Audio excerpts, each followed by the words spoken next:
Kahit sino naman, matataranta ka talaga kung biglang nag-alarm yung fire alarm ng 10 oras ng gabi. Take note, alas 10 na yan. Bale, patulog na sana kami nang biglang nag-alarm. So, ayan, hindi na mapakali si Lolo. Kaya, may trauma ba kasi baka maulit yung nangyari dito sa Hong Kong.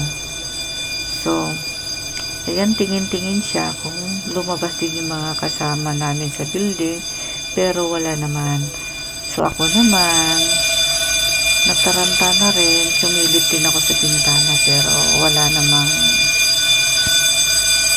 sunog. So, ayan, gusot-gusot yung buhok ko dyan dahil patulog na nga. Yun, lumabas si Lolo para tingnan niya kung may lumabas na mga Lucia. taga-building namin. So, ayan lamang guys. Thank you for watching. Good